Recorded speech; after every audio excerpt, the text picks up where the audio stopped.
పచ్చని పొలాలు మరియు వంకర నది మధ్య ఉన్న ఒక చిన్న గ్రామంలో ముగ్గురు తోబుట్టువులు ఉండేవాళ్ళు. వాళ్ళ పేర్లు అంజలి, అర్జున్ మరియు వారి తమ్ముడు విష్ణు. ప్రతి సంవత్సరం వారి కుటుంబం సంక్రాంతి పండుగను చాలా ఉత్సాహంగా జరుపుకుంటారు. కానీ ఈసారి పిల్లలు పండుగ యొక్క ప్రతిరోజు వెనుక లోతైన అర్థాన్ని తెలుసుకోవడానికి ఆసక్తిగా ఉన్నారు. అప్పుడు తెలివైన వాళ్ళ అమ్మమ్మ వాళ్లకు కథ ద్వారా నేర్పించాలని నిర్ణయించుకుంది. అమ్మమ్మ ఇలా వివరించింది. మొదటి రోజు భోగి, అంటే పాతదానిని క్లియర్ చేయడం. భోగి నాడు కుటుంబం తమ ఇంటిని శుభ్రం చేసి విరిగిన వస్తువులను మరియు అనవసరమైన వాటిని విసిరివేస్తారు. భోగి అంటే మన ఇళ్లను శుభ్రం చేయడమే కాదు, మన హృదయాలను కూడా శుభ్రపరుస్తుంది. ఇది పగలు, కోపం మరియు ప్రతికూల భావాలను విడిచిపెట్టే రోజు. సానుకూలత మరియు ప్రేమ కోసం స్థలాన్ని చేస్తుంది అని చెప్పింది.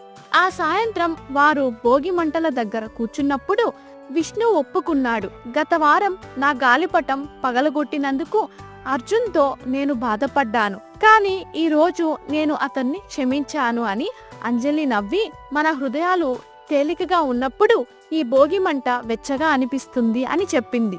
రెండవ రోజు సంక్రాంతి, అంటే హార్వెస్ట్ మరియు కృతజ్ఞతని జరుపుకోవడం.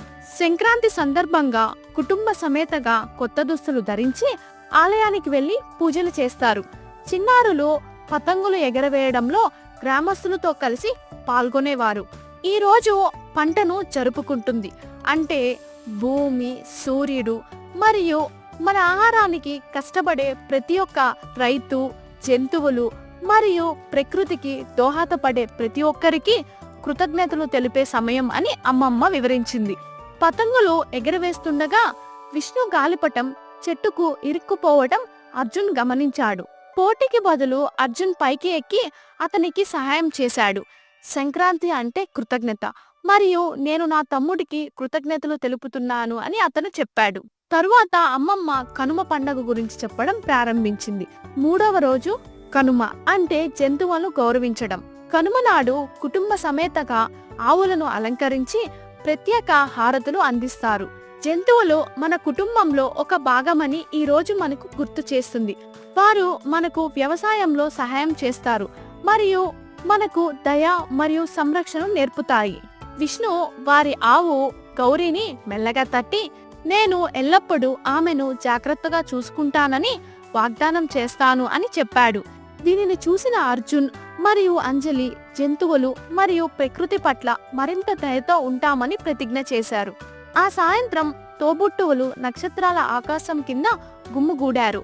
అమ్మమ్మతో అంజలి ఇలా చెప్పింది, ఈ పండుగలు కేవలం ఆచారాలకు సంబంధించినది కాదు, ఇది ఐక్యత, కృతజ్ఞత మరియు ప్రేమ గురించి అని చెప్పింది.